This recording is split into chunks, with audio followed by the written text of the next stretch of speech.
আমার আপনার নবী জানিয়ে দেয় উম্মত, দাজ্জাল যখন আসবে, আসার সময় হয়ে গেছে, আসার সময় বেশি দূরেই নেই আর, কারণ সব আলামত দেখা যাচ্ছে। ফোরাত নদী শুকিয়ে যাইতেছে। নবী বলছেন কিয়ামতের আগে ফোরাত নদী শুকিয়ে যাবে, ফোরাত নদী শুকিয়ে যাচ্ছে। আমার আপনার নবী বলেন উম্মত শুনে নাও, শুনে নাও, দাজ্জাল আসবে, এটা সত্য, দাজ্জাল আসবে এটা।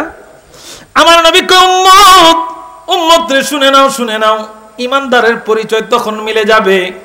আমার আপনার নবী বলেন উম্মত, দাজ্জাল দুনিয়ার জমিনে আসবে, দাজ্জালের কপালের মধ্যে কাফার, কাফের লেখা থাকবে। কি লেখা থাকবে? কাফের লেখা থাকবে। আল্লাহ নবী রাহমাতুল লিল আলামিন জানিয়ে দেয় উম্মত, মৃত্যুর আগে কেউ তার মালিককে দেখতে পাবে না। দাজ্জাল আসবে, দাজ্জালের এক চোখ অন্ধ হবে। আমার আল্লাহ তাআলা আমার নবী জানিয়ে দেয় উম্মতেরা শুনে নাও, শুনে নাও, তোমার রব কিন্তু কানা না। আমাকে রব কানানি না, আমাকে রব কিন্তু কানা না। নবী আমার জানিয়ে দিচ্ছেন উম্মত, ও উম্মত, তোমাদের রব কিন্তু কানা না, তোমাদের রব কিন্তু কানা না। তোমাদের রবের এই কপালের মাঝখানে কাফার লেখা থাকবে না। দাজ্জাল জমিনের মধ্যে আসবে, দাজ্জাল আইসা মানুষের সামনে যায় এক হাতে জান্নাত আর এক হাতে জাহান্নাম লয়ে ঘুরবে। নিবানি জান্নাত? আমারে খোদা মানো, আমার প্রতি ঈমান আনো, আমারে বিশ্বাস করো, এই যে জান্নাত দিয়ে দিব, এই জাহান্নামে দিয়ে দিব। তখন আমাদের দেশের কতগুলা মানুষ, ওই যে বললাম, টুপিওয়ালা দেখলেই মুমিন ভাববেন না, দাড়িওয়ালা দেখলেই মুমিন ভাববেন না। আমাদের দেশে কিছু লুবি ফাতনার আছে না? নাই? আসেনিও? এরা দুনিয়ার মানুষ, দুনিয়ার মানুষেরা রে, কাউরো আছে ক্ষমতার লোভ, কাউরো আছে টাকার লোভ, কাউরো আছে ধন দৌলতের লোভ। দুনিয়ার মুসলমান ইমানদার একটু গভীর মনোযোগ দেন। আমার আল্লাহ রাব্বুল আলামিন, দাজ্জাল জমিনের মধ্যে আসবে, দাজ্জাল এক হাতে জান্নাত আর এক হাতে জাহান্নাম। এই জান্নাত যে হাতে থাকবে, এই জান্নাতের উপরে একটা কভার থাকবে, লেবাস থাকবে, কভার, এটার একটা চিত্র দিয়ে রাখবে, এটা জান্নাত, এটার উপরে চিত্র থাকবে জাহান্নামের। কিসের? জাহান্নামের। আবার জান্নাত জাহান্নামের উপরে চিত্র থাকবে জাহান্নামের। তা আমাদের দেশে যারা লুবি, ঈমান হারা, প্রয়োজনের স্বার্থে ঈমান বিক্রি করে দেয়, আছে না নাই? হেজরে কয় না, আছে না নাই? আচ্ছা, হিন্দুরা, এই এলাকায় তো হিন্দু আছে, আছে না?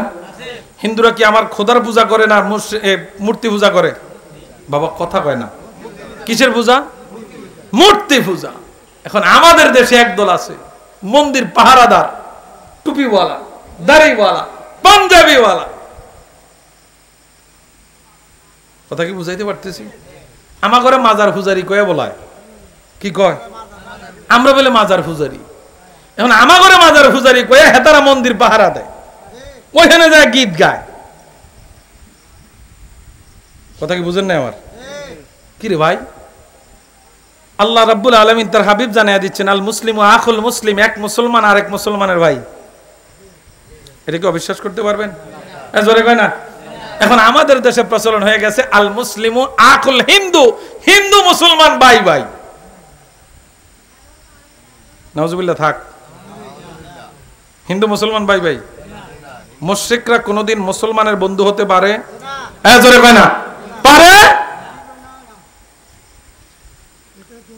এখন দাজ্জাল আসবে, শুনেন, দাজ্জাল আসবে, দাজ্জাল জান্নাত জাহান্নাম নিয়ে আমাদের সামনে উপস্থাপন করবে। আল্লাহ নবী 1400 বছর আগে আমাদেরকে এলান দিয়ে গেছেন, এ উম্মত, দাজ্জাল আসবে, দাজ্জালের এক চোখ কানা থাকবে, কপালের মধ্যে কাফার, কাফের লেখা থাকবে। এটা চিনবে কারা? যারা ঈমানদার, যারা ঈমানদার তারা চিনবে। ঈমানদার ছাড়া বাকি যারা, তারা চিনবে না। তারা ওই জাহান্নামের উপরে যে লেবাস লাগানো জান্নাতের, তারা ওইটাতেই ধরবে, ঈমান হারা হয়ে জাহান্নামের অতল গহ্বরে চলে যাবে। তারা দাজ্জালকে খোদা মনে করবে। ও দুনিয়ার মুসলমান, আরেকটা एग्जांपल দেই। কোরআন এই কবরে আমাদেরকে আবু দাউদ শরীফ বলতেছে 3টা প্রশ্ন করবে। কয়টা? জোরে কোন, আরো জোরে কোন। আমরা জানেনি কি কি? সবাই জানেনি? 1 নম্বরে এক নম্বরে তুমি বাবা ট্যাবলেট খাইছো নি? এটি নি কথা কয় না রে বাবা, একটু কথা কইেন। কয়টা প্রশ্ন করবে?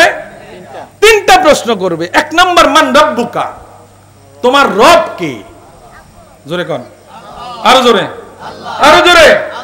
আমাদের রব কে? আমাদের রব কয়জন? আমাদের রব কয়জন? একজন। তিনি কে? আরো জোরে বলেন, তিনি কে? দ্বিতীয় প্রশ্ন, ওমা দীনুকা, তোমার ধর্ম কি? আরো জোরে কোন, আরো জোরে কোন, আরো জোরে কোন। হ্যাঁ, দ্বিতীয় নাম্বার প্রশ্ন আমরা ফিরে গেলাম। অ্যানসার গুলা নবী আমার 1400 বছর আগে প্রশ্ন দিয়ে দিছেন, অ্যানসারও দিয়ে দিছেন, ঠিক না? কিন্তু তারপরেও নবী বলছেন উম্মত কবরের মধ্যে আমার অনেক উম্মত এই প্রশ্ন যখন করবে, উম্মত শুধু বলবে লা আদ্রি, লা আদ্রি, লা আদ্রি, আমি জানি না, আমি জানি না, আমি জানি না। কেন জানে না? তোমার সামনে তো প্রশ্ন দেয়া হয়েছে, উত্তর দেয়া হয়েছে। কিন্তু বাবা কথা কন না কেন? ঈমান এত দাম, ঈমানের এত দাম, এত পাওয়া। আল্লাহ বলছেন কদ আফলাহাল মুমিনুন, ওই সমস্ত মুমিনরা সফল যেই সমস্ত মুমিনদের চরিত্রের মধ্যে এক নাম্বার হলো নামাজ থাকবে। কি থাকবে? জোরে বলেন, কি থাকবে?